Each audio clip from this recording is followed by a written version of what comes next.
आज की वीडियो में हम एक किंग नाम गिफ्ट को देखेंगे, जिसे एक दिन उसकी आंटी अपनी शारीरिक जरूरतों के बारे में बताती है और किम को उन्हें पूरा करने के लिए अपनी मदद करने को कहती है। वहीं जब किम शराब पीकर अपनी आंटी की ख्वाहिशों को पूरा करने के लिए उनके रूम में जाता है, तो वहां आंटी के बजाय उसकी कजन सोई होती है, जिसे शराब के नशे के कारण किम पहचान नहीं पाता। और इसके बाद क्या होता है, वो अब इस कहानी में जाएंगे। तो कहानी की शुरुआत में हम किम को देखते हैं, जो आंधी रात में अपनी आंटी के कमरे में चला जाता है, जहां वह पहले से ही उसका इंतजार कर रही होती है। किम को वहां देखकर वह उसे बताती है कि वह उसके छोटे चेतन के साथ एक बैठक करना चाहती है। जो सुनकर किम भी शर्माते हुए उनकी बात मान जाता है, लेकिन भी क्यों? जो जैसे ही किम के पास आती है, तो उसका छोटा चेतन बैटल से पहले ही घुटने टेककर आत्मसमर्पण कर देता है, जिससे नाराज होकर उसकी सेना के काफी सारे सिपाही उसका साथ छोड़ देते हैं। वहीं हम दूसरी ओर किम को देखते हैं, जो यह सब कुछ सपने में देख रहा होता है। जिसकी आंख खुल गई होती है, तो वह पाता है कि करोड़ों सिपाहियों के खून के छींटे उसके कपड़ों चाही एयर लगे हैं। वह नहीं चाहता था कि कोई और उसकी इस कमजोरी के बारे में जाने, इसीलिए वह सबूत मिटाने के लिए रात को ही बाथरूम में अपने कपड़े धोने लगता है। वहीं सियो हान को नींद नहीं आ रही होती, तो वह फ्रिज से पानी पीने के लिए नहीं नीचे आई होती है। दूसरी ओर अपने कपड़ों से सबूत मिटाने के बाद किम काफी खुश होता है, लेकिन तभी उसे याद आता है कि वह जल्दी में अपने ओर कपड़े लाना भूल गया है। इसलिए वह उन गीले कपड़ों को पहनने के बारे में सोचता है, लेकिन तभी उसे ख्याल आता है कि अभी तक तो सब सो गए होंगे, तो वह आसानी से अपने रूम में जा सकता है। इसीलिए वह बाथरूम के दरवाजे से बाहर झांक कर देखता है, जहां उसे कोई नहीं दिखता। इसीलिए वह दबे पांव अपने रूम की ओर भाग जाता है, लेकिन तभी उसकी नजर फ्रिज की ओर जाती है, जो खुला हुआ था। उसे लगता है कि उसका दोस्त घर वापस आ गया है और उसी ने फ्रिज का दरवाजा खुला छोड़ दिया है। इसलिए वह जल्दी से फ्रिज का दरवाजा बंद कर देता है। उसकी सरकत से सियोहान काफी डर जाती है, क्योंकि वह किम को पसंद नहीं करती थी। इसलिए वह उसे देखकर उसे गालियां देने लगती है। वह गालियां दे ही रही होती है कि उसकी नजर छोटे चेतन पर जाती है, जिसे देखकर उसकी बोलती बंद हो जाती है। वही किम उसे एक्सप्लेनेशन देने की कोशिश करता है, जो सुनकर अपने हाथ में पकड़ी हुई पानी की बोतल को पिचका देती है, जो देखकर किम डर जाता है।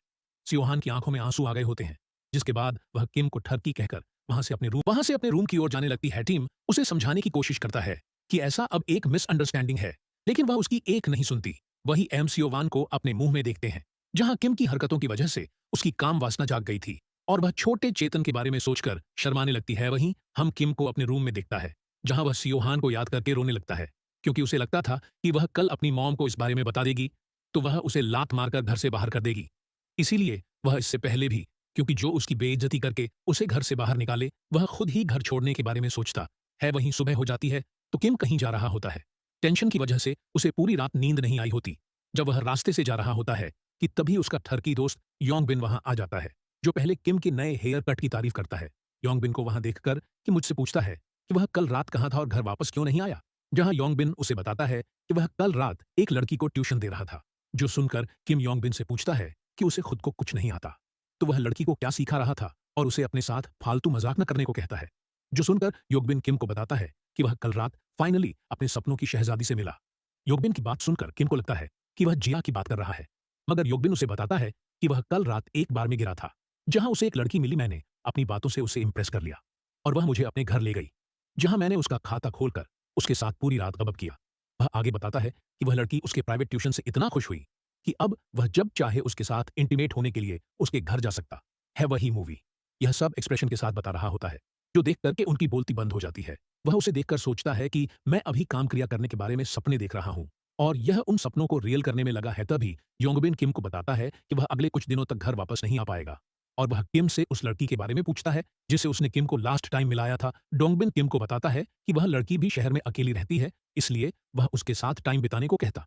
तो उसकी बात सुनकर किम को याद आ जाता है कि कैसे सुन वे उसकी काम वासना का फायदा उठाकर उसके साथ इंटीमेट हुई और अपनी शारीरिक और अपनी जरूरत पूरी हो जाने के बाद उसे बीच मझधार में छोड़कर चली गई। वहीं किम अपने पुरानी पास्ट से बाहर आ जाता है और योंगबीन को बताता है कि वह उसका घर खाली कर रहा है। वह सुनकर किम से उसका कारण पूछता है, लेकिन किम को डरता कहीं की बरसों पुरानी दोस्ती खत्म न हो जाए, इसीलिए वह उसे सियोहान और उसकी मॉम के साथ हुए अपनी इंसिडेंट के बारे में नहीं बताता और वह बिना कुछ कहे वहां से जाने लगता है। योंगबीन को कुछ गड़बड़ लगती है, इसीलिए वह किम को रोककर उसे सब कुछ बताने को कहता है, जिसके बाद यह सीन यहीं प्रकट होता है। हम टीम को देखते हैं, जो रास्ते में जाते हुए सोच रहा था कि उसे घर खाली करने वाली बात पहले अपनी आंटी को बतानी चाहिए, क्योंकि मी प्योंगडू उसे भी योंगबीन की तरह ही ट्रीट करती थी और वह नहीं चाहता था कि उन्हें उसके घर खाली करने के बाद किसी और से पता चले। इसीलिए वह मी क्योंगजू से बात करने के लिए सैलून पहुंच जाता है, जहां मी क्योंगजू सोफे पर बैठकर सो रही होती है। उसे जगाने के लिए कीम आवाज लगाता है, लेकिन वह नहीं उठती। तभी मी क्योंगजू के पैरों पर रखा तौलिया नीचे गिर जाता है, जिसे उठाने के लिए किम जैसे ही बैठता है तो उसकी नजर सामने में क्यों की पैरों पर जाती है। सामने का नजारा देखकर किम की ट्रक जागने लगती है, लेकिन वह उसे कंट्रोल करते हुए अपने मुंह घुमा लेता है, कहीं मी क्योंगजू उसे गलत न समझ ले। इसीलिए वह जल्दी से तौलिया को वापस रख देता है। मगर जब वह तौलिया वापस रख रहा होता है तभी मी क्योंगजू की आंख खुल जाती है। किम के सामने देखकर मी क्योंगजू डर जाती है। वहीं किम भी डर के मारे कांपने लगता है और वह मी क्योंगजू को बताता है कि वह तौलिया उठाने में उसकी मदद कर रहा था। जो सुनकर मी क्योंगजू से बताती है कि उसकी आंख लग गई थी, जिसके बाद वैक्यूम से उसके वहां आने का कारण पूछती है, जहां किम बताता है कि उसे उनसे जरूरी बात करनी थी। वहीं मी क्योंगजू को भी उससे बात करनी थी। जो सुनकर किम पहले मी क्योंगजू को अपनी बात पूरी करने को कहता है, लेकिन मी क्योंगजू श्रम के मारे बता नहीं पा रही होती। वह जैसे ही किम को बताने वाली होती है कि तभी वहां हेयर कट कराने के लिए एक कस्टमर आ जाता है। किम को वहां देखकर कस्टमर को लगता है कि वह अभी वहां पर बाल कटाने आया है, इसलिए वह कस्टमर मी क्योंगजू को कहता है कि वह बाद में आएगा। जो सुनकर मी क्योंगजू उसे रोकती है और किम को बताती है कि वह अपनी बात शाम को पूरी करेगी। जो सुनकर किम घर वापस आ जाता है। शाम हो जाती है, जहां की मी क्योंगजू का अपने कमरे में इंतजार कर रहा होता है। दरवाजा खुलने की वजह से किम को पता चल जाता है कि मी किंगजू घर वापस आ गई है। उसके पैरों की आहट से किम नर्वस होने लगता है, जिसके बाद मी किंगजू उससे बात करने के लिए उसके पास आकर बैठ जाती है। वहीं काफी देर चुप रहने के बाद मी किंगजू किम से उसकी बात पूछती है। जो सुनकर किम उसे बताता है कि वह कुछ जरूरी बात नहीं है। जो सुनकर मी क्यों जो अपनी बात किम को बताने लगती है, मगर वह श्रम के मारे बता नहीं पा रही होती। वहीं वह काफी हिम्मत करके किम को बताती है कि उसे एक काम के लिए किम की मदद चाहिए। मदद की बात सुनकर कि मी क्यों से उस काम के बारे में पूछता है। जा मी क्यों, जो पहले तो गोलमोल बात करती है जो किम को समझ नहीं आती, मगर वह बाद में मीमगर वह बाद में किम को बताती है कि वह उसे गलत न समझे, उसे काम उसके छोटे चेतन से है। मी क्योंगजू आगे कह पाती कि तभी कि मी क्योंगजू को आगे कहने से रोकता है और मी क्योंगजू को बचाता है। वह जानता है कि वह बहुत समस्या अकेली है और उनकी भी कुछ शारीरिक जरूरतें हैं, मगर वह उनके बेटे जैसा है, इसीलिए वह उनकी जरूरतों को पूरा करने में मी क्योंगजू की मदद नहीं कर सकता। वह मी क्योंगजू को समझा तो रहा होता है, लेकिन अंदर ही अंदर उसकी काम वासना का जहर भी उस पर हावी होने लगता है, जो संभालना उसके लिए भारी हो रहा होता है। इसीलिए वह मी क्योंगजू को उसकी मदद न कर पाती है के लिए सॉरी कहकर वहां से भाग जाता है। टीम को भागते में क्यों भी खिड़की से देख रही होती है, जिसके बाद कि शराब पीने के लिए एक सस्ते ठेके पर जाता है। वहीं मैं आयोंगबिन को इस बारे में बताना चाहता था, इसके लिए वह उसे कॉल करता है, मगर वह जिया के साथ इंटीमेट होने में बिजी था, इसलिए वह उसका फोन नहीं उठाता। वहीं दूसरी ओर किम के योंगबिन द्वारा अपना फोन न उठाए जाने के कारण किंग गुस्सा होने लगता है, जिसकी वजह से वह जमघट शराब पीता है। ज्यादा शराब पीने के कारण उसे नशा चढ़ गया होता है और उसे मीन किंगजू की बातें अब सही लगने लगती हैं। वह सोचता है कि मीन किंगजू ने बड़ी हिम्मत करके उसे अपने दिल की बात बताई और उसने अब तक किम का इतना ख्याल रखा, तो क्या वह उनकी एक छोटी सी मदद नहीं कर सकता। वहीं उसे लग रहा था कि कहीं भी क्यों अपनी शारीरिक ख्वाहिशों को पूरा करने के लिए किसी गलत इंसान के टक्कर में ना पड़ जाए, इसीलिए वह उसके साथ काम क्रिया करने के लिए तैयार हो जाता है, जिससे घर की बात घर में ही रह जाए। यह सोचकर वह शराब का बिल पे कर देता है और घर जाने लगता है। वहीं उसने इतनी ज्यादा शराब पी ली होती है कि उसे चला नहीं जा रहा होता। थोड़ी दूर जाने के बाद वह लड़खड़ा कर गिर जाता है, जिसके बाद यह सीने पर कट होता है। किम घर वापस आ गया होता है, जहां वह अंदर आकर सोचता है कि मी क्यों जो इस वक्त कहां होगी, तभी उसे सौंपे, पर कोई सोते हुए दिखता है। शराब के नशे में किम को लगता है कि भाई उसकी आंटी है, इसीलिए वह कपड़े निकाल देता है और मी क्यों जो को उठाने लगता है।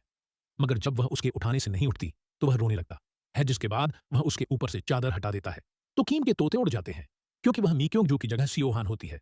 वहीं चादर हट जाने के कारण सियोहान की आंख खुल जाती है। वह जैसे ही अच्छा करने के लिए उसे किसने उठाया है पीछे देखती है तो वहां पर वह किम को पाती है। वहीं किम के छोटे चेतन ने सिहान के होठों को टच कर दिया होता है, जो देखकर किम एक अजीब सा चेहरा बनाते हुए सिहान को देखने लगता है।